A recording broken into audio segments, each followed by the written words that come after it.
దేవుని ప్రేమను తెలుసుకున్నప్పటికీ కూడా చాలామంది దేవుని ప్రేమను విడిచిపెట్టే వాళ్ళు కూడా ఉన్నారు. ఏంటిది? దేవుని ప్రేమను మర్చిపోయే వాళ్ళు, దేవుని ప్రేమను విడిచిపెట్టే వాళ్ళు చాలామంది ఉన్నారు. మనం ఈ లోకంలో ఉన్న ప్రేమల గురించి మాట్లాడుకోవట్లేదులే కానీ దేవుని ప్రేమ గురించి మాట్లాడుకుంటూ, ఈ లోకంలో ఉన్న ప్రేమలన్నీ ఎలా ఉంటాయి అంటే, ఒక వ్యక్తి ఆర్థికంగా బాగా స్థిరపడి ఉన్నాడు అనుకోండి, బాగా ధనం సంపాదించాడు అనుకోండి, ఆ వ్యక్తిని కొంతమంది ప్రేమిస్తారు. అవునా? లేదు, ఈ ప్రాంతంలో ఒక 5-6 ఎకరాల పొలం ఉన్నాడు అనుకోండి, ఆ వ్యక్తిని ప్రేమిస్తారు. లేదు, చక్కగా అందచందాలు కలిగి ఉండి, చక్కటి ఆరోగ్యం కలిగి ఉండి, మంచి ఎత్తరై ఉన్నాడు అనుకోండి, ఆ వ్యక్తిని కొంతమంది ప్రేమిస్తారు. ఒకళ్ళేమో అందాన్ని బట్టి, ఇంకొకళ్ళేమో డబ్బును బట్టి, ఇంకొకళ్ళేమో ఆస్తిని బట్టి, లేదు మంచి స్థితిలో మంచి గవర్నమెంట్ జాబ్ చేస్తూ ఉన్నారు అనుకోండి, ఏదో పరంగా మనకు ఉపయోగపడతాడు కదని చెప్పి ప్రేమించే వాళ్ళు ఉంటారు. అంటే ఈ లోకంలో ప్రేమ అంతా కూడా ఏదో ఒకటి ఆశించే ప్రేమిస్తారు. నీ దగ్గర ఏమీ లేదనుకో, ఎవరు నిన్ను ప్రేమించరు. అయితే ఎవరు నిన్ను ప్రేమించిన స్థితిలో నువ్వు ఉన్నప్పుడు నిన్ను ప్రేమించిన వాడు యేసయ్య. ఏంటిది? ఎవరు నిన్ను ప్రేమించిన స్థితిలో నిన్ను విడిచిపెట్టి ఉంటే ఆ స్థితిలో నిన్ను ప్రేమించిన వాడు యేసయ్య. ఒక వ్యక్తి ఉన్నాడు బైబిల్ గ్రంథంలో, ఒక కోనేటి దగ్గర పడి ఉంటాడు, కుష్టి వ్యాధిగ్రస్తుడు. తెలుసా? ఆ వ్యక్తిని తన భార్య, తన బంధువులు, తన స్నేహితులు వీడు మాకు అక్కర్లేదు అన్నట్లుగా వదిలేసి తిరిగేస్తూ ఉన్నారు. ఈ వ్యక్తి ఎవరికి అవసరం లేదు, ఈ వ్యక్తితో ఎవరికి పని లేదు, ఈ వ్యక్తిని ప్రేమించే వాళ్ళు ఎవరు కూడా లేరు అక్కడ.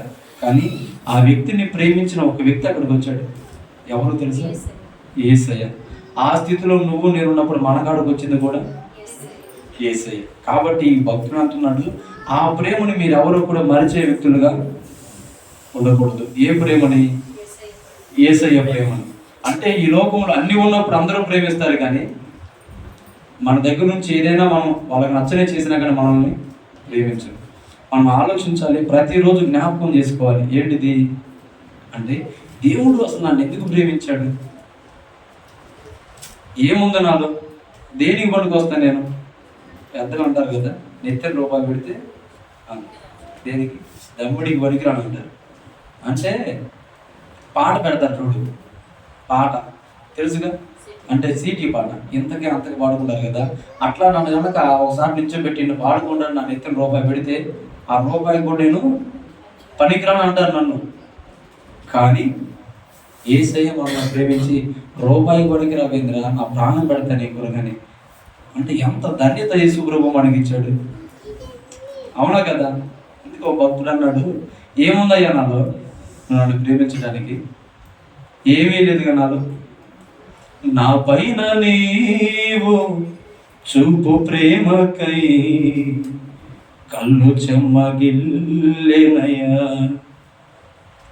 నాలో ఏముందయ్యా నాకర్థమే కాదయా, నాలో ఏముందయ్యా నాకర్థమే కాదయా, జీవితాంతం నీ కౌగిలిలో నేనయా యేసయ్యా, ఒదిగిపోతానయ్యా నీ సన్నిధిలో, ఒదిగిపోతానయ్యా నీ కౌగిలిలో, ఒదిగిపోతానయ్యా. నా పైన నువ్వు చూపిన ప్రేమకి నా కళ్ళు చెమ్మగిల్లుతున్నాయ్యా. దేనికి పనికొస్తాను? ఏముందయ్యా నాలో అంటే, అందరూ మనం త్రోసేసినప్పుడు మనల్ని ప్రేమించిన వాడే యేసయ్య. ఆయన అంటాడు, నేను ఓ 10 రోజులు ప్రేమించి తర్వాత నేను విడిచిపెట్టే దేవుణ్ణి కాదు, శాశ్వతమైన ప్రేమతో నేను మిమ్మల్ని ప్రేమించుచున్నాను. ఏ ప్రేమతోటి? శాశ్వతమైన ప్రేమతోటి. ఈరోజు కొంతమంది ప్రేమలు ఉంటాయి, ఎలా ఉంది అంటే, అన్నీ బాగున్నప్పుడే ప్రేమిస్తారు, ఏదైనా చిన్నది తేడా పడిందంటే అది పట్టించుకోకుండా తిరిగేస్తూ ఉంటారు. మరి ఇన్ని రోజులు ఉన్న ప్రేమ ఆ కాసేపట్లో ఏమైందో తెలియదు. అంటే అది మనసులో ప్రేమ. ఏ ప్రేమ? మనసులో ప్రేమ. ఈ మనసులో ప్రేమలో పడి మోసపోయే వాళ్ళు ఎంతమంది లేరండి? ఏంటిది? ఈ మనసులో ప్రేమలో పడి మోసపోయే వాళ్ళు, తమ జీవితాలను నాశనం చేసుకున్న వాళ్ళు ఎంతమంది లేరు? అవునా కదా? చాలా మంది తన జీవితాలని, యవనస్తులైతే మరీ ఎక్కువ, తమ జీవితాలని ఈ ప్రేమ అనే మాయలో వేసుకొని తమ జీవితాలని నాశనం చేసుకునే వ్యక్తులు ఉన్నారు. కలలెరుగుని తెల్లపావురంలో చాలా చక్కగా వివరిస్తూ ఉంటాడు. ఆకలి తీర్చగా చల్లిన నూకలు కావే చెల్లెమ్మ, ఆశతో నీవు వెళ్ళి వాలితే ఉరులే చెల్లెమ్మ, గుండెలో గుచ్చి మంటలో కాచి మాయే ప్రేమమ్మ, యవ్వన కాలపు కామపు చేష్టలు ప్రేమను కోకమ్మ, కళ్ళ ఎరుగని తెల్ల పావురమ, కఠినమైన ఈ లోకపు భూగడ, నిన్ను చూడక ఉండలేననే మాటలు విన్నావా, నీవు లేకపోతే బ్రతుకే లేదని రాతలో చదివావా, నిన్ను చూడక ఉండలేనని విన్నావా, నీవు లేకపోతే బ్రతుకే లేదని రాతలో చదివావా, ప్రేమంటేనే తెలియని మనసుల గారడ చెల్లెమ్మ, ప్రేమ పేరుతో మోసపోతే అది ఆరని బ్రతుకమ్మ, నీతి మాలిన మనసుల ప్రేమలు నిజమనుకోకమ్మ, ఎండమావిలో ఎన్నడు దాహము. అంటే ఈ ప్రేమలన్నీ కూడా మన దాహాన్ని తీర్చేవేవి కావు. కింద జనంలో అంటాడు, నీ కొరకే తన ప్రాణము పెట్టిన ప్రేమలో చూడమ్మా, నిన్ను చూడక ఉండలేని ఆ ప్రేమే నిజమమ్మా, అందరూ నిన్ను మరచిన గాని మరువని స్నేహితుడే, కొందరిలాగా మధ్యలో నిన్ను విడువని ప్రేమికుడే, రక్తం కాచి ప్రేమ లేక నీకు రాసిన నీ ప్రియుడే, రక్షణనిచ్చి రాణిగా చేసే యేసురాజు గనుడే, కళ్ళ ఎరుగని తెల్ల పాముదమ.